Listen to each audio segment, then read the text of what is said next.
All right, well, thanks everyone for joining. My name is Mike Knowlton. I'm Director of Business Development here at The Mill, and we're really excited to have a great panel here today. We're gonna dive into the future of culture and brand experiences, and just really sort of unpack that and talk about what brand experiences might look like in the future in a post-COVID world. So to set things up, the pandemic has definitely changed the way that brand experiences are being created and experienced. And when I'm talking about a brand experience, I'm really talking about designing a sensory experience that really brings a person into a lasting and meaningful relationship with a brand. So a brand experience is more sort of an open-ended branding concept with a larger, more colorful set of tools that we can use. A few examples of brand experiences are things like Refinery 29's 29 Rooms, HBO's Westworld experience at San Diego and New York Comic-Con and South by Southwest, Vans House of Vans, and Spotify's Canvas Records audiovisual experience at Austin City Limits. Before COVID, a lot of these experiences were very physical. They included things like activations, pop-ups, and experiential stunts. And this really allowed fans and consumers to step into a brand's world and experience it in a manner that's really much deeper than some traditional marketing methods. And in many instances, these, creating these experiences included the use of emerging technologies. And over the past year, we've all witnessed this big pivot to virtual events. Some of those events have been more successful and impactful than others. So when we think about what the world might look like after the pandemic, or when we get to some kind of new sense of normalcy, we really want to talk about how these brand experiences might come back and how they might evolve. So that's what we're really going to focus on in this conversation. We've got a great group of creative marketers here to discuss that exact question, and we probably will take a few diversions along the way. So with that, I'd love to introduce our panelists, and then I'll turn it over to them to each individually kind of give a little bit of background and talk about their current positions. So we have Heidi Hackemer from Oatly, Eric Flinn from Draftline, and Vishal Dheiman from BBDO. So I'll ask each of you to just take a moment to introduce yourselves and tell us about your current position and role. Oh, okay, I'll go first. Thank you, gentlemen. My name is Heidi Hackemer. I'm the Executive Creative Director of Oatly North America. Oatly, the drink, not Oakley, the sunglasses, that sometimes people need a little bit of clarification on that. I've been working in the industry for a really long time now, mostly coming from the point of view of brand strategy. I've been a brand strategist my entire career. Started in agencies in my first decade, ran my own brand strategy shop in my 30s, went and worked in big philanthropy for a while, and then did some consulting, and then ended up at Oatly, where I am figuring out how do you take this amazingly strange and awesome Swedish brand and bring it into the North American market. Mm-hmm. Awesome. Eric. Awesome. Yeah, I'm Eric. I lead creative at Draftline, which is the in-house creative agency for Anheuser-Busch. Spent my career at advertising agencies, and then left there and started the in-house agency for The Onion, and worked at The Onion for about 3 years. And then I have joined Anheuser-Busch to lead their creative for their in-house. So I have a lot of experience with activations, events, and excited to talk about what's next for all that. Cool. I go to The Onion for my daily news still, so love that. I'm Vish. I work at BBDO. I'm the head of innovation there, and we're probably known best for our storytelling across brands. And my job is to really push the envelope on how we could use emerging tech to push the work into either different platforms or new devices that are coming out. So trying to pair with creative directors on really trying to push the work out to a bigger medium or different audiences. And yeah, it's super fun. Awesome. So let's unpack this idea of brand experiences. Can each of you tell me a little bit about what that that means to you, just as a concept, like the idea of creating a brand experience versus more traditional marketing methods? I'll start. So I probably have the most divergent, I would think I might have a more divergent point of view on this, in that, of course, when I think brand experience at the jump, I think about it's an activation, it's an in-life thing, it's something that a human walks into. But I do think, especially as I was thinking this through the lens of Oatly, there is a sense of brand experience to me being something where someone is actually really touched as a human. And I think that there's a much bigger playground for this as our traditional advertising channels become much more systematized around data and algorithms and best practices and things like that, where they almost become this background that kind of washes over people more. And so when I think about it like through the lens of Oatly, if you look at the side of our packaging, it breaks every single rule of what packaging should be, right? And in a way, like, no, that's not the same thing as the Westworld Act, South by Southwest, but it is messing with the norms that are in place right now. And I think that does create a different kind of experience for a person that touches them person to person versus algorithm to consumer. And so I really think that brand experiences are when you touch someone at the human level and it feels tangible and it feels like there's people around, as opposed to I cracked the Instagram algorithm and here we go. That's fascinating. I'm a mixture of both there, actually. Like, I think brand experiences for me are hugely about in person as well. And it makes me think of this work we did on Facebook ages ago, and it was about keep it local. But we picked these 4 cities, but using the data from Facebook and looking through what each city was talking about, we managed to like pinpoint that Columbus was about parades and it's something they loved, or San Diego loved dogs, and Sacramento loved, more of the hippie life, like yoga, trees, and so on. So being able to use that data then to personalize an experience, I found quite interesting. So we did this, campaign around each city and pulling those people towards it. So it had to have the people element, but we just had that layer of data on top that just sort of personified it a bit more for me.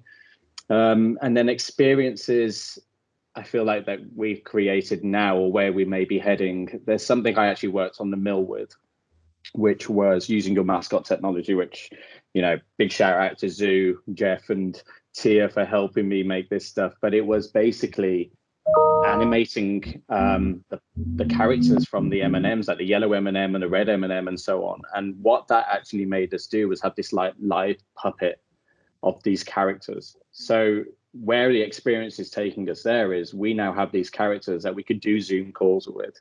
We can put them in Times Square. They're the highest fidelity we can have. So what we're doing as a company is trying to prepare our clients for what we think experiences might be. And that could be hybrid, but we just want to be prepared for a high mix of digital as well going forward.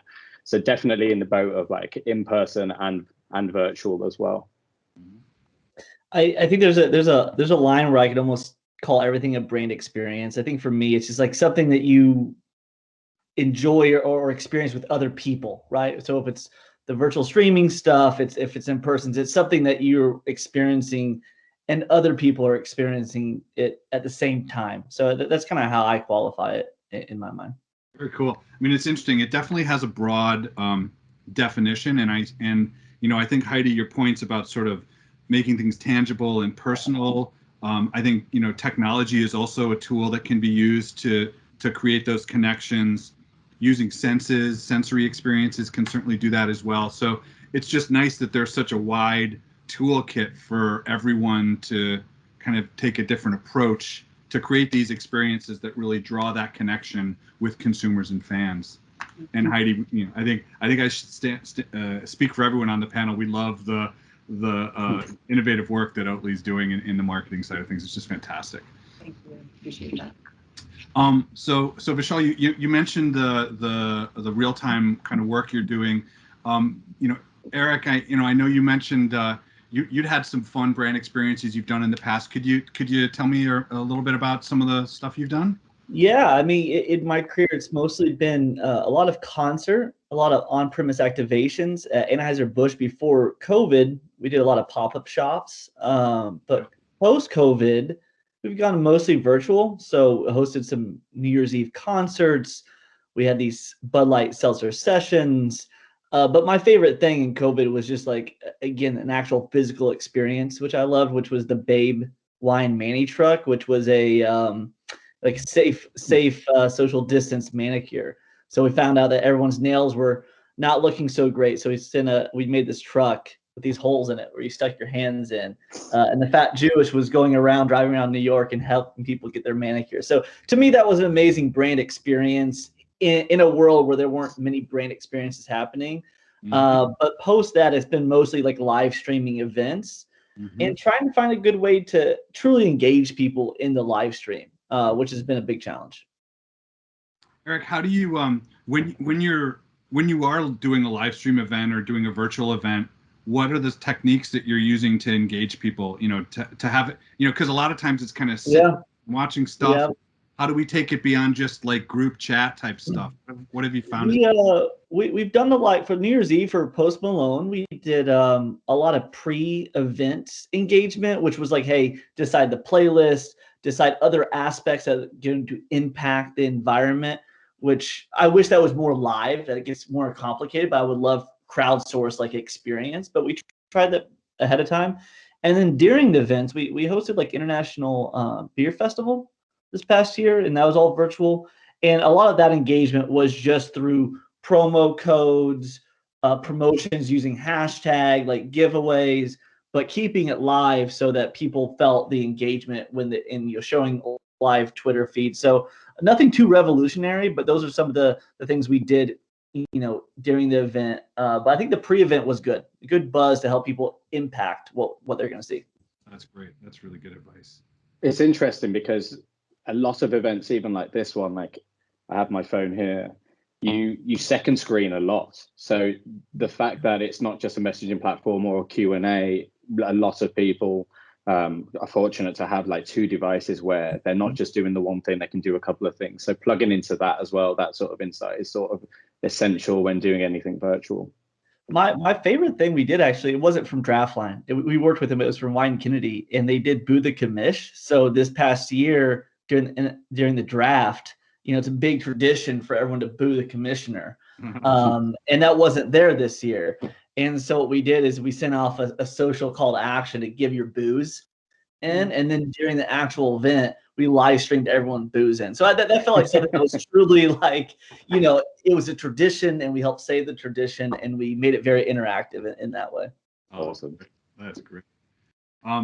Heidi, I know that you're doing some really interesting kind of high touch, more personalized interactions. Can I ask you about some of the programs that have been around that? Sure. Working on? Yeah, I think it's a stretch to call it a program. Very little of Oatly marketing is programmatic at all. But I appreciate the boost there, Michael. Thank you for giving us a little more strategic intent behind what we do. But we've always just done random things that are very low ROI. So we will do things like publish our creative director's email on the side of a billboard, and he will answer every single email that comes through. Or every year we have this tradition on Black Friday that we go through our homes and we pull out crap that we don't want from our homes, and we put it up on the website, and people can just claim it. And we send it to them with a handwritten note. We just did this with the Super Bowl. When we ran our Super Bowl spot, immediately we had a t-shirt that said, "I hated that Oatly commercial." And we shipped them out to people right away. And in some cases, in Tampa and LA and New York, we had couriers so that people could get the t-shirt before the end of the game. And I think maybe 2 people that got the t-shirt posted about it online. So like we didn't get this like massive ROI on it, but what we do get are super fans. And we get people that are like, holy crap, like I called this phone number and a real person picked up the phone, or John Schoolcraft emailed me, or I got somebody's National Geographics, or I got the t-shirt by the end of the game. So brand experience, like my definition, kind of, but it's still not that. We also have a food truck that we're working on, and I can talk about that later, right? So like we have the more traditional kind of brand experience, but we do think about super high touch, low ROI, super fan creating things that we do. That's amazing. That's totally awesome. Very inspirational. It's a, I think it also points out the value of experimenting and finding kind of new, taking chances, taking risks, and seeing what resonates. All right. Well, why don't we move on? So, a lot of the kind of more traditional brand experiences take place at conferences. Things like Bleed for the Throne, HBO's Game of Thrones activation, Bleed for the Throne at South by Southwest, or Watchmen activations at San Diego Comic-Con or New York Comic-Con. I think in 2019, South by Southwest had something like 40 different brand experiences all in one place. And so, with COVID, and we're thinking about, as we start to hear about some conferences planning to kind of be in real life again, I'm just curious if we ever think we'll really return to the days of the big conferences like South by Southwest with a bunch of concentrated brand experiences in one place, and how these might be different in the future as they evolve. So I'll just toss that out to everyone. Yeah, I absolutely think they'll come back. I mean, there's certain states and certain people that are already gathering in hordes. So I don't think, I think in the future, once everyone's vaccinated, I think people are going to be dying for real life interaction. I think what's going to change is, people like South by Southwest probably see a new revenue stream now of like, lower cost admission tickets that companies can get. So I think what I like about it is it just gives more people access to it, right? And so in terms of the conferences, and then in terms of the experiences, a big part of those experiences are about buzz anyway, and more than just the experience there. So I think now that more people are used to virtual experiences and experiencing things from far, I think these brands will make more of an effort to make that a component of the experience. But it won't be able to be the same thing, right? Is it exclusive merch? Is it something special that only the digital audience gets from that experience? But definitely will be a hybrid, but I think it's going to be more of an extension of the experience that helps scale it a bit. But I do think people are going to be back in Austin for sure. Totally. I mean, not to be Debbie Downer on the call, but like, I think it's probably going to be, I totally agree with you, Eric. Like, anyone that's like, oh, we're never going to gather again, that's bullshit. That's clickbait, right? Like, of course we're going to gather again. Look at us. Like, we're dying for that interaction. I think we're going to have stuff like after 9/11, like where you had to go through security to get on a plane. You might have to give a temperature check to go into a place, or it won't be so stigmatized as someone wears a mask into a group experience. Like, you won't be like, why is that person doing that? You just be like, whatever, they're wearing a mask, no big deal. So I think there's going to be like these little new norms all over the place. Like, there might be more hand sanitizer around or things like that. But I think we're going back into, I think we're going to roar in, like we're going to have a roaring 20s, the same way we had that a century ago. Yeah, I miss it, to be honest. I miss going to these things. I miss learning things I never knew, meeting people. It's solely not about just the drinking or new tech. It's absorbing from people, even on this call, like absorbing from people things I didn't know. You want to keep learning, and that's what it's great for. I am also grateful for the digital element. I think this is going to be great going forward, and I don't think it will replace it. Like Eric said, it's going to be it's definitely going to be like an addition. Like you go on there and you get to see things that you never saw from a digital angle, because it's still not the same than going to this thing. But for me, there's a flip side that we've been able to send more people to South by this week, I think, than we've ever been able to before, and they can go and log in and sit and go to events that they probably couldn't go to, or save some. So there's definitely a bonus to the virtual part as well. I just think the physical, to what both of them said, is just so vital. And if more people can just attend like this revenue stream down the line, then that's awesome as well. That's a great point. And so it's really interesting. It seems sort of like there's been this sort of rediscovery or reappreciation of digital, while we haven't been able to kind of meet physically. But we understand that there are some potential limitations there, and that they don't really replicate the magic of physical experiences. But going forward, we're probably going to be more into a situation where there are these hybrid experiences that are created that are a blend of physical, but also digital is a key part of it. And it's not just sort of like a splash web page, right? It's more of a deeper integrated part of that experience. Is that fair summary? Yeah, absolutely. I think, if I host a concert with, Post Malone's a big partner with us for Bud Light. If I host a concert, maybe you're there in live, but maybe if Heidi's joining digitally, maybe she gets to join the green room before the concert. Maybe there's a private concert for them, maybe something exclusive. I think that's what you have to have. I don't think it can be the same experience, right? You can't have the same, I'm just going to watch the concert from my desktop and I'm going to be fully engaged. I think what would be special is like, hey, before the concert, we're going to let 1,000 people, 500 people see an acoustic set behind stage, and only digital people can join. So, and I'm also really curious about how people at the event, how can I interact with my friends who aren't at the event? How can I like beam them something or share something with them and have them interact? And I don't know, I don't have the answer to that, but I think that will be another thing to explore. Cool. That's awesome. It reminds me where VR is going, where we always talk about like, well, why would I want to watch, like genuinely, why would I want to watch a concert on VR or go to a sport game in VR? And I guess for me, it would have to be that I'm not 100 rows back, I'm front row. And if VR can open those tickets at a lower price and then you have unlimited seating, I could see that's where something like this goes. Like Eric, at South by, you can be queuing for something for an hour and not get in, but can you experience something digitally whilst in the queue? Yeah. And little things like that could be additions, but definitely not replacing. Yeah. That's really interesting. So, very cool. So like I guess an offshoot of that conference question is, we also saw before COVID, an explosion in like pop-up and experiences that weren't necessarily tied to conventions. Like Netflix took over Little Italy for The Irishman, or Amazon took over LA's Highland Park to promote Hunters. So these are activations that aren't tied to big conferences. And so I'm just curious if you guys think that, I think I know the answer based on the previous conversation, but do you think these are going to return as well post-COVID? Yes. Yeah.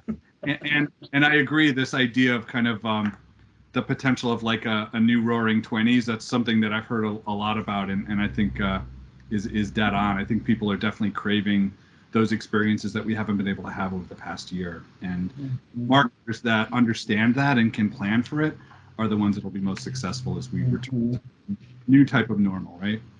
Yeah, like Airbnb is such a good example of that. Like they listed, right? Everyone knows that. But they're not just a you rent a home and go and experience a home company. They're genuinely an experience company. Yeah. So to me, other companies are going to have to, follow the lead, and they're going to create these things like family baking in the US somewhere, or what, like the Little Italy thing. There's going to be, it's an experience economy now, and people value that more than even in a workplace. People value experiences more than even getting paid a higher amount, and we can lean into that. And I can only see this growing, to be honest, and getting back to that physical touch. So one thing I wanted to talk about is producing brand experiences or experiential activations. They present a lot of challenges, but one challenge I want to specifically talk about is things like the carbon footprint of the project and any other considerations that are more environmental or more social based.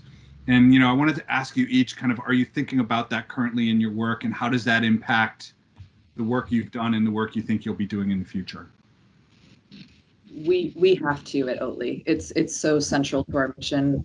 We are a company that's 100% oriented around the impending climate crisis in 9 years and trying to accelerate the transition to plant-based milks, because dairy has such an effect. So like this is at the root of our philosophy, and we've actually delayed because of this. So I talked about the food truck before the pandemic. We were getting ready to have, food trucks kind of, it was more like, let's call it an experience truck that served food, right? Like it went all over the place to be a hub for experiences for us. And we were actually delaying it because the technology of having an electric truck was not at the point that we needed, that we could do it in a sustainable way. And so the decision was made, we're either going to build it from scratch, which is going to cost us 2 to 3 times the amount, or we're going to wait until Tesla and Ford or Rivian get their act together. But that was a non-negotiable choice for us. We were not going to put a fossil fuel truck on the road. And so we look at our company of sourcing materials, how do we reuse when we pull a trailer for the food truck. Right now we're talking about the relative advantages of a used one versus buying a brand new one, because that takes away some, production, like new production in the system. So it is a decision that we make in every step of the way at Oatly. From the t-shirts we put out, they have to be made a certain way, the cotton has to be sourced a certain way, and it's more work. I mean, let's be really honest, like, it's more work, but it's just something that we have decided that that's okay, that we put more capacity and work towards. Mm-hmm. Yeah, absolutely. With us too, our beer, like Budweiser, is brewed using 100% renewable energy. The way we make our beer is important. I think it's going to be a lot of our partners, right? A lot of times when we put on activations, they're with, festivals or concerts. And I think it's going to be probably a more serious look at the vendors we're using, the partners we're using to create the stuff. Because I also think in a mass market of like Bud Light, a lot of our consumers are just, they probably don't care, right? They're ready to go party. So I think it's going to be on us to make those calls, right? And for us to like lead in every activation, even though it's going to cost us more. So I think it's going to be a lot of responsibility on the companies.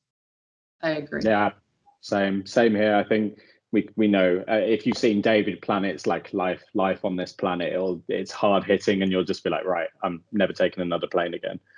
But I do think we've learned how to send less people. We can do more online, say for shoots and capturing content. We know there's different ways that we can work, and it's worked. So having that carbon footprint decreased, I think, is something we can actually do better as a company, and we can actually lean on our partners to do even better as well. And that would be the pressure coming from our clients as well. Everyone as a whole actually needs to do a lot better. So it's something we can actually strive to achieve more in, I think.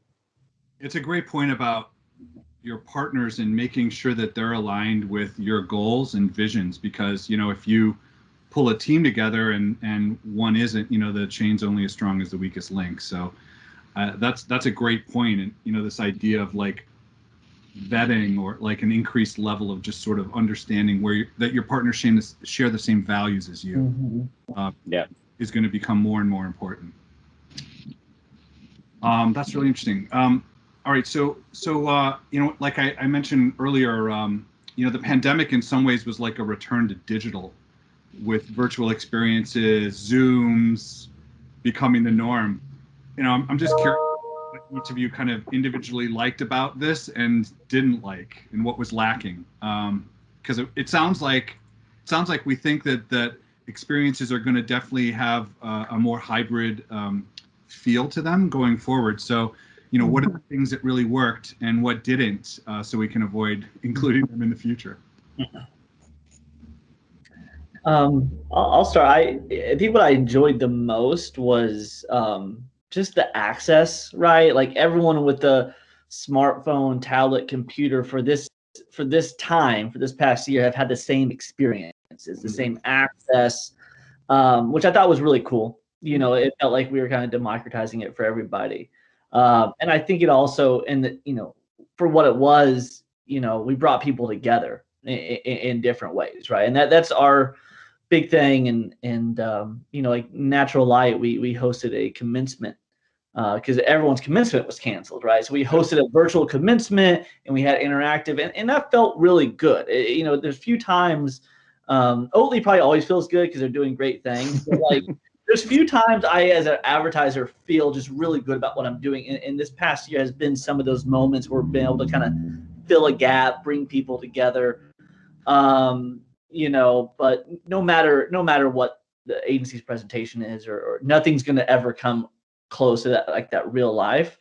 Yeah. I do think the idea of VR is really interesting. For me, like I started a poker league during all this, so like every Thursday we're all virtual, and my friends are all across the country, and that has been, I think I'm just trying to expand that to other people's experience. I think other people have Jackbox games and other stuff like with family. So I do think there's going to be a new sense of togetherness with people who are apart overseas, family, friends. And I do think there's going to be a great chance for brands to become a part of that, right? Like I would love for Budweiser to sponsor my poker league every Thursday. And back to Heidi's point, maybe that's a great way to maybe create super fans. Yep. Yeah, go ahead, Heidi. No. Really, keep going. It's fine. I wanted to get into the weeds a bit and kind of talk about technology. You know, I mentioned that, you know, a lot of times emerging tech is used to sort of create these enhanced sensory experiences, but it's not always about tech. You know, sometimes there are new techniques that are being rediscovered. You know, podcasts are huge, right? Audio, right? So just want to kind of open it up and just talk about what are some technologies or techniques that you guys think are going to be integral to brand experiences in a post-COVID world. So I'll just toss that out to. Shall I go from a This sort of tech is your jam. You got to do this. Let's just go with the buzzwords: AR, VR, audio. Yeah, the things that everyone's heard. Let's not come up with anything new here, but I do think, like, we did a campaign called the Pedestal Project, which was about AR, and it was about replacing some of the statues that got taken down with actual powerful leaders that made change, like John Lewis. And we work with Color of Change for that. That's a cool project. Like Eric said, we work in advertising, but you want to make groundbreaking work that you're proud of. That's something we're proud of. We wanted to make a change, and people can go up to it with their phones and get this statue and hear the story. So that's where I think, like, tech can come in, and it can really be influential. But then VR is super important, where that's heading. I'm guessing the figures of trying VR have gone through the roof. I know VR headsets are becoming a bit more affordable. Gaming is essential. People searching for a different world. It's one of those, you know, I know I could go on there and then suddenly find myself in Argentina. And it's kind of interesting and a good time to try out VR.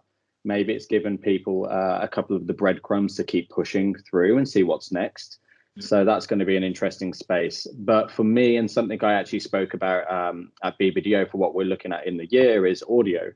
I don't leave these headphones. I charge them every night because I'm using them every single day. And that could be from a morning, you know, run, or going to the gym, fitness, to listen to podcasts, to speaking to family, to doing Zooms. They don't leave my ear. And then when I'm at home, I'm speaking to Siri or Google and putting on music, you know, and playlists. So audio for me is becoming massive. And then we've seen this push into the new apps coming, you know, Fireside by Mark Cuban, Quilt, which is all about personal development, which sounds like a super interesting app. And they've really pivoted during COVID. Clubhouse, which everyone I know has heard of. Everyone's probably got invites. That's interesting, where audio is being taken as something we're looking at now, and how we can connect and get brands pushing into it in a very natural way. Because I think, like, if you force it, it could feel wrong. But they're the areas that I'm really looking at. I'm really specifying audio for something that I'm pushing a lot of clients in, and hopefully we'll get a bit of work out in the next couple of months. Awesome. Heidi, you were mentioning something about Earth Day. Could you tell me a little bit more about that initiative? Yeah, so this is something I'm interested if it ever goes back to in person. So we are working with the Earth Day Initiative right now to put up a booth in their virtual world, which is going to be their Earth Day convention this year. And we're just in creative development for it right now.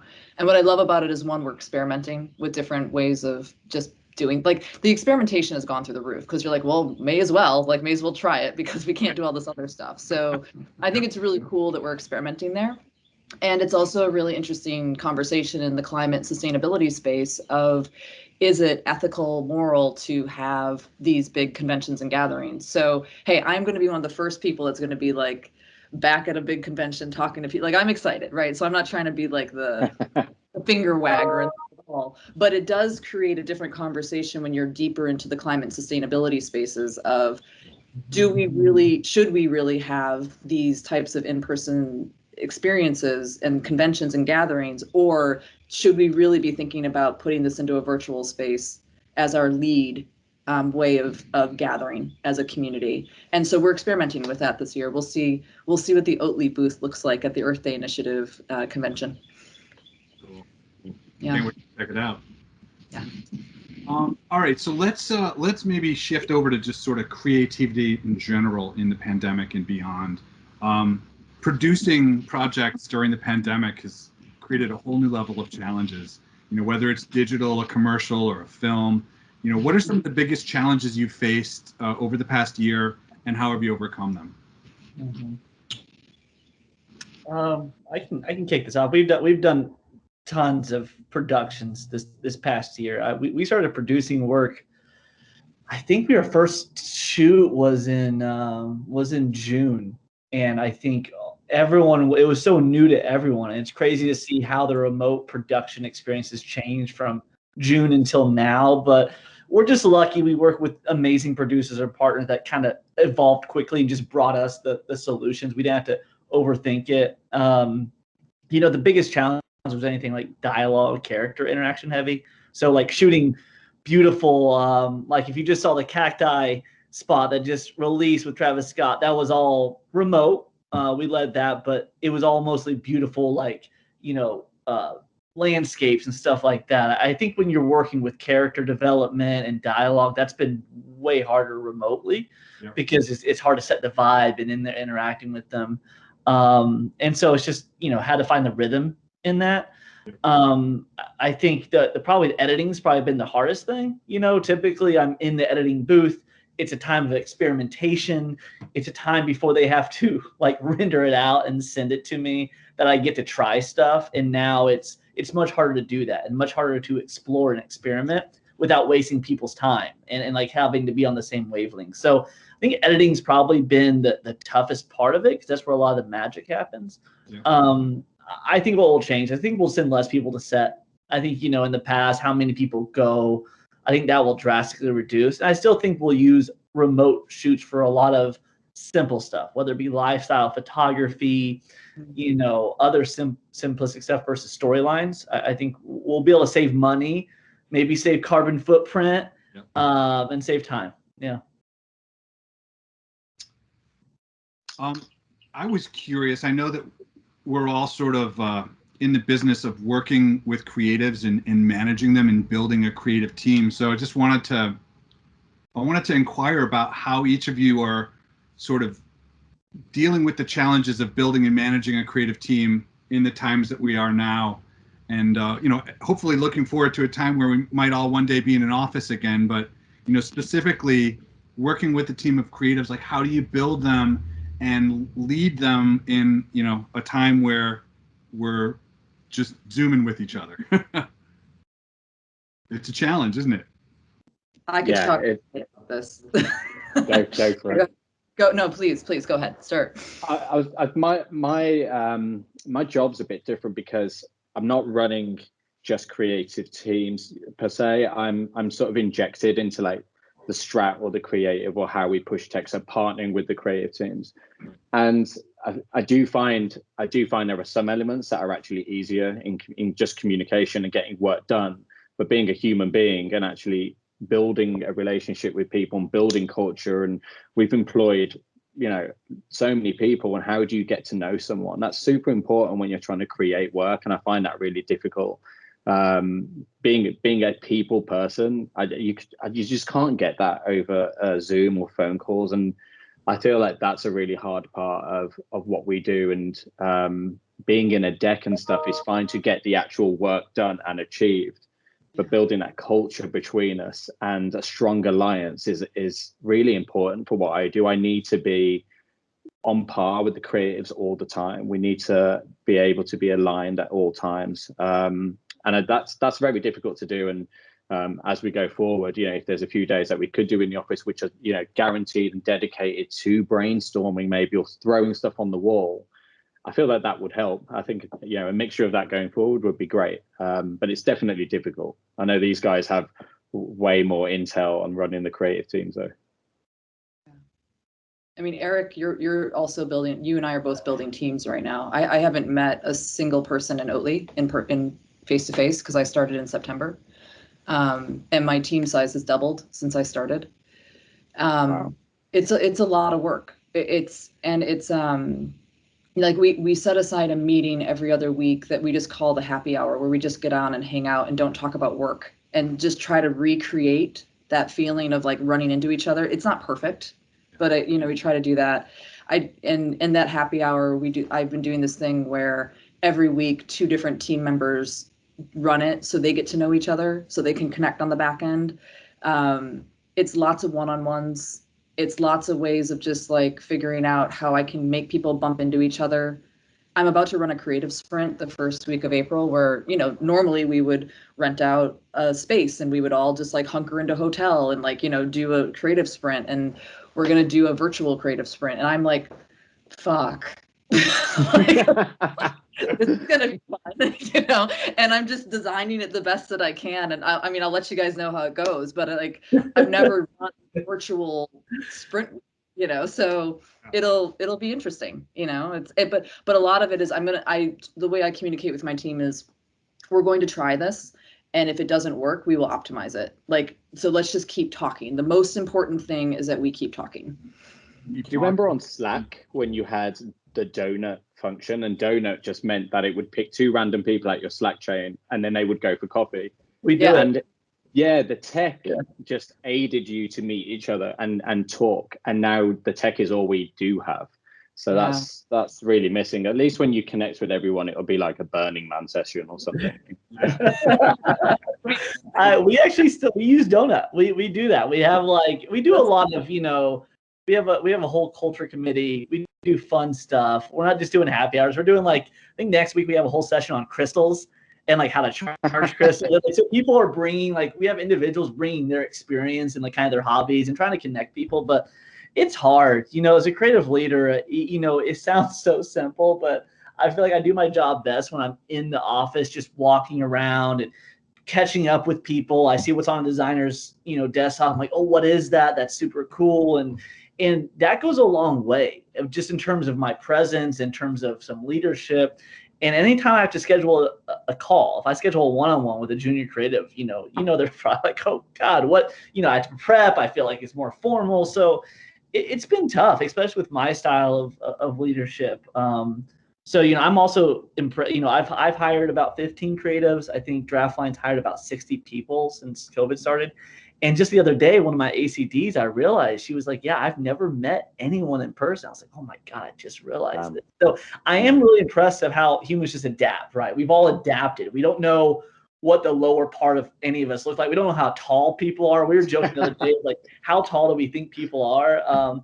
But I am surprised how well we've adapted to Zoom. And I do hope, you know, you hear this chatter, that it helps create some sort of flexible working model for us to continue to be efficient in person, not in person. Someone can be zooming into a brainstorm, and there's some level of, I think if that would have happened before COVID, it'd been really awkward. And I think now there's a little bit more fluidity with it that I think will help a lot of people in their day-to-day. Awesome. All right. Well, I want to circle back to brand experiences, and I'm just going to ask you guys what, you know, through the lens of the brand experiences that you're thinking about and that you're planning to work on, what's the one thing on your radar that you're most excited about exploring in the future? I think that'll be our last question, so I'll turn it over to Eric. Why don't you go first? Oh, well, I'm excited about virtual reality. Especially with the PlayStation having it now, I saw some stats of how quickly it's been increasing. And I just don't think the technology or enough people have it to scale it yet, but I'm really interested in pairing VR with experiences, right? Like, what are, it's opening day for baseball. What kind of VR experience could Bud Light bring to that experience to scale it? Less of an ongoing game. I'm not trying to compete with like game developers, but I'm really excited about the future of VR with brands, and also AR. You know, I just saw, what was it, Pizza Hut just did the weird Pac-Man stuff on their box. I thought that was really cool. I think how can you use every touch point? Like, we have a Bud Light case. We don't really do much with it. It's just a case. How can I make that more interactive? I'm excited about that future. Awesome. Heidi? I'm experiencing something not as cool as what Eric talked about, something maybe a little more philosophical in that we're going to be taking this brand into the middle of the country, into places that don't really care so much about climate and don't really want to hear a sustainability message and want to hold on to their dairy milk. And so the thing I'm really excited to explore is, how do we use experiences so that we can open up the dialogues in ways that I don't think one-way media can open the dialogue. And I really, we've been talking about like, let's go to a rodeo in South Dakota or a barbecue in Kansas and like talk to people there. And what kind of experience do we need to build so we can actually have the conversations? So I'm really interested in how experiences might be able to start to bridge some of the divisions that we've been experiencing as a country. Mm-hmm. Thanks, Eric. Yeah, I have nothing of that level. That is absolutely unbelievable. Yeah, do it for all of us, Heidi. That's amazing. I have two things that I'm excited about. One is genuinely from a brand aspect, what I talked about at the beginning. We're working with the Mascot Mill on this M&M's work where we've animated all the characters. And it doesn't sound like a lot, and it decreases production time and all this stuff, and you suddenly got these characters, but you can use them as puppets whenever you want. I'm excited about where we're going to take this with Mars. It's something we've been pushing for a while of having characters just whenever you need them. You don't have to spend 3 days creating something. You can create it right then and there. Yeah. So I want to know, like, what will we do? Will we do live at the Super Bowl? Will we create a sitcom and push these out every couple of days? And I'm really, really excited about where we're going to be taking Mars, and I hope they are too. And then the second thing, which is kind of like a bit weird, but I'm really excited about deep faking. And reason being, if you've seen Tom Cruise deep fake on TikTok, it's blowing my mind. It's like the channel I go to every 5 minutes. Yeah. Where we take that, like, I'm so scared about where we take it. And if you see, the work by Mischief, where they did it with world leaders, phenomenal work. It's really scary. It's really scary. So what is the balance, and what can we do? And that I'm excited about, but I'm also kind of worried about. So let's see where that goes. But I'm excited to watch other people work on it. Awesome. I hope to see your M&M characters on TikTok taking on whatever trend it is. So yeah, it's on there. There's a I'll check it out. But we'll send you some. We'll bring him into a Zoom one day. Well, listen, Eric, Heidi, and Vishal, thank you so much for your time. Really appreciate you sharing your insights, and thanks for joining. Thank you. Awesome. Take care. Thanks, guys. All right, bye-bye. Ciao.